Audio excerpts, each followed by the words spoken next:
try to address those ones. The next one is the sufficient funds thing, because you think about it yourself. You say you want to go to America, a place you probably have never been, right? A place that your parents are not, your siblings are not, most likely. For the majority of us, that's what the situation is. It's a new country. It's not your country. You are not a citizen of that country. You don't have the permit to work in that country. You don't have any connections in that country. You don't have any qualifications to work in that country. How will you survive in that country? That is why it is a requirement that when you apply to come to this country, you have, as part of the process and a requirement, you have to prove that while you are there, whatever money you need to survive, you can have it. And that's why it's important. And it's very important because sometimes people try to cut corners with this and then hope that somehow through some magic, the money will drop from heaven. It's different from being courageous and being hopeful. That's different. Being optimistic is different. But cutting corners is the worst. So the point is, when you receive questions like, who is your sponsor? What does your sponsor do? How much does your sponsor earn? What is your relationship with your sponsor? How much do you have in scholarships? How and where did you get the scholarship? And so on and so forth. All these questions about funding and money and, scholarships is to establish the one single point that, this guy or this girl has the money to do what he or she is saying that they have they want to go and do in America. And it shouldn't just be money, but it should be sufficient money, because sometimes people get accepted and then they they read their scholarship letter and they have, $30,000. Like, yeah, because maybe they probably have not heard about $3,000 is what, how big or small that is.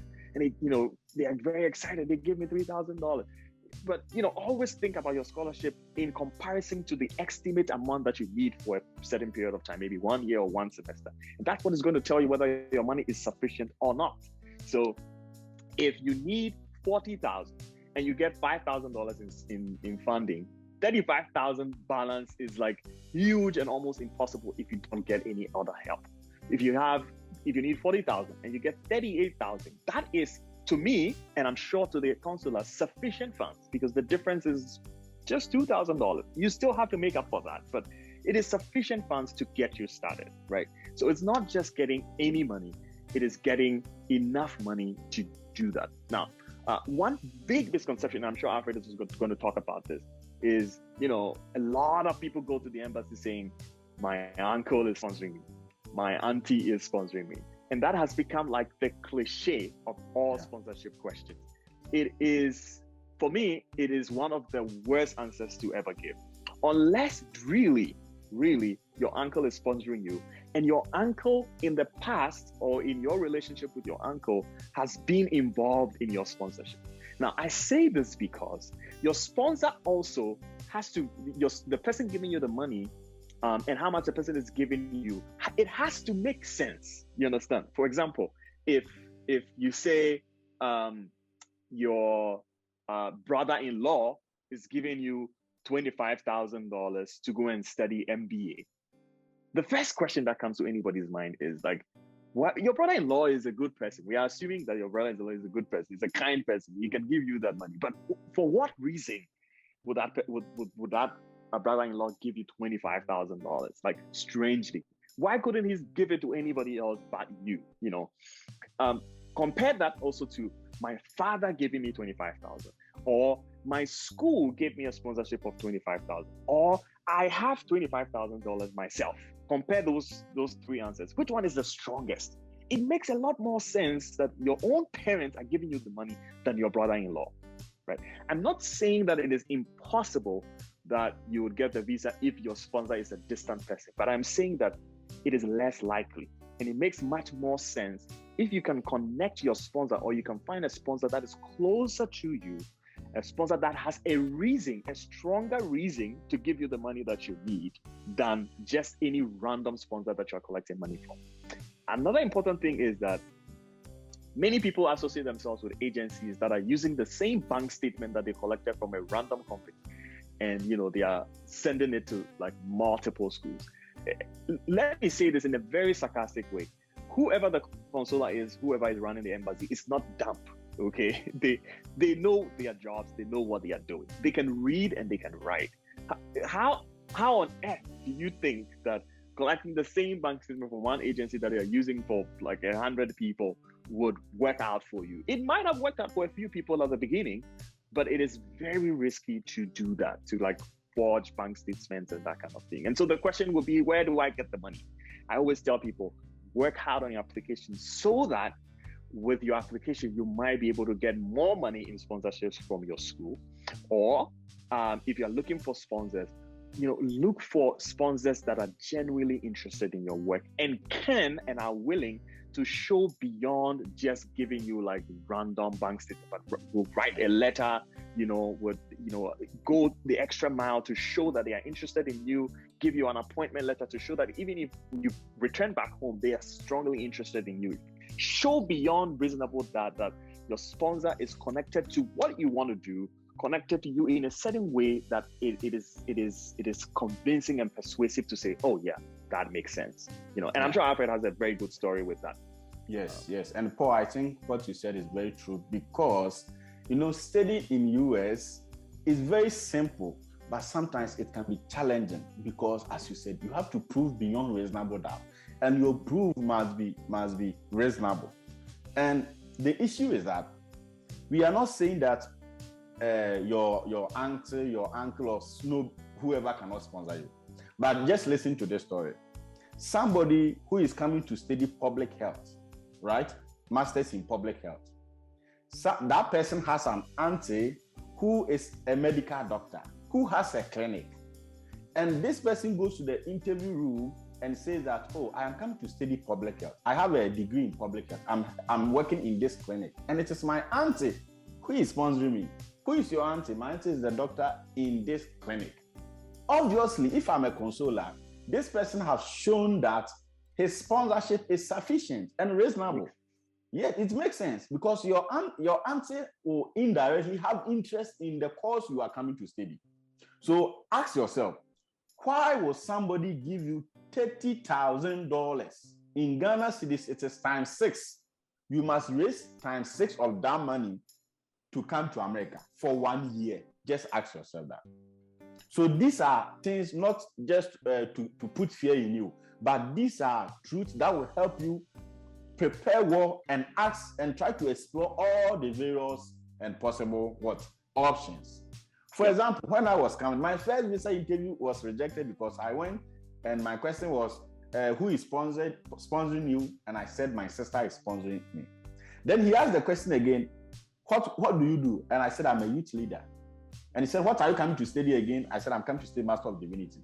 Then she came back. So who is sponsoring? And I said, my sister. Obviously, why will my sister? I have to raise $25,000. By then, the dollar was 4.8.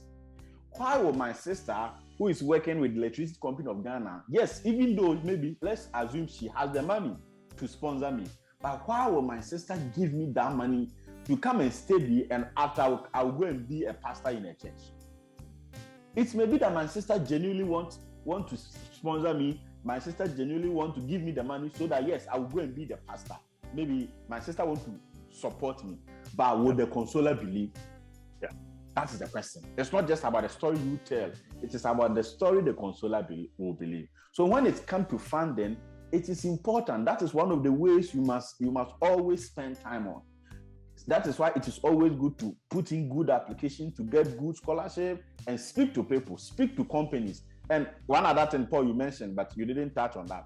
When you say a company is sponsoring you, you don't need a company's bank statement, because a company's bank statement is only to the board of directors. Who are you to get an access to a company's bank statement? And with that, why would the company sponsor you when you have already shown on your DS-160 that you are a teacher? Unless you are saying that the company is sponsoring you to come and take up a position. Because we know, those of us who are working with companies, we know that companies sponsor themselves.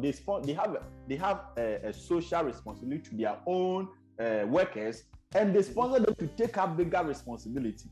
They give scholarship, they give steady leave, and funding for people. So when your uncle is the boss in that company, your uncle can lobby to get a good letter for you.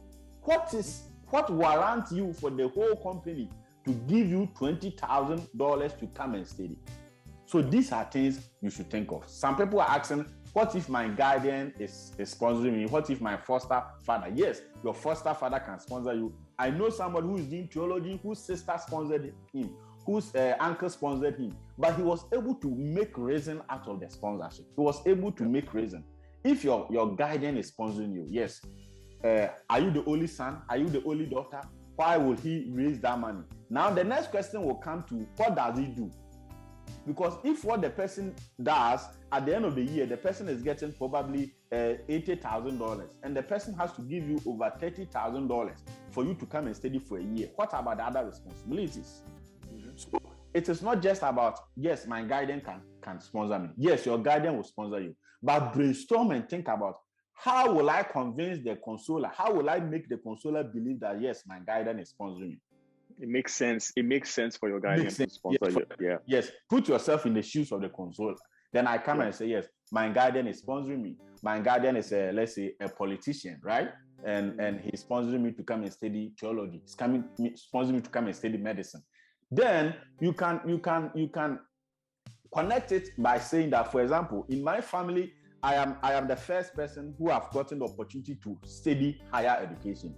And my guardian is so happy and proud of me. And he's willing to support me so that I can come back and become this and become that.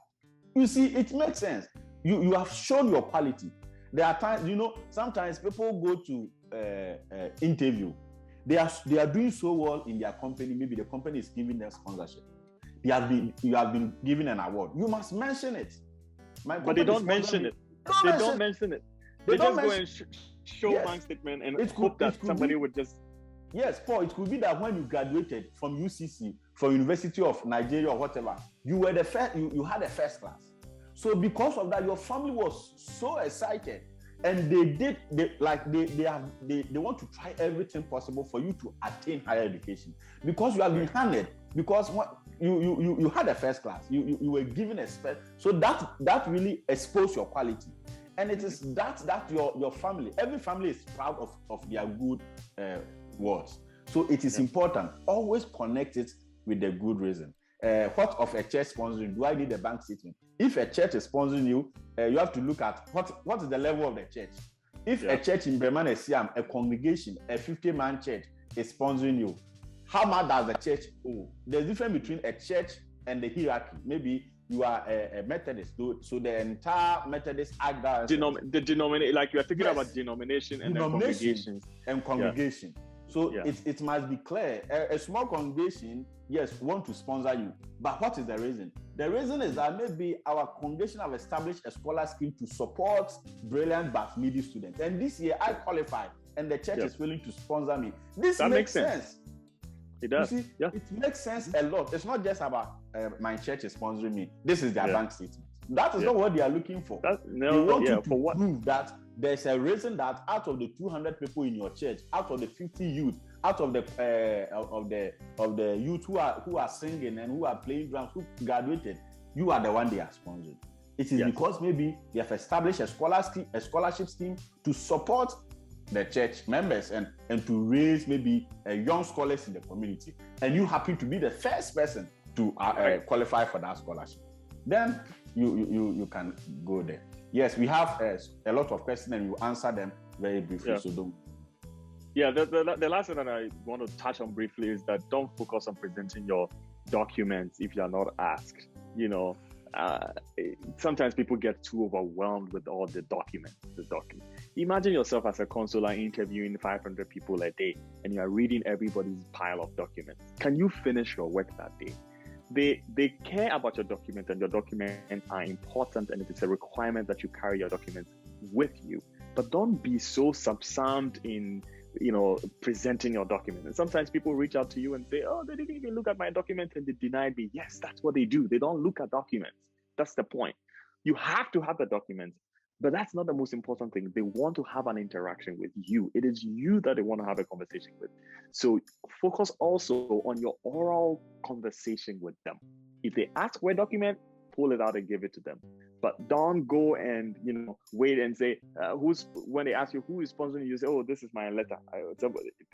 That's not what they want to know. They want to hear you talk. So don't focus too much on presenting your documents if you have not been asked. If you're asked, do it. Let me tell you a very short story about documents. Somebody went to the embassy in Abidjan, and for the embassy Abidjan, they take your document first. The consular go through before they call you. So out of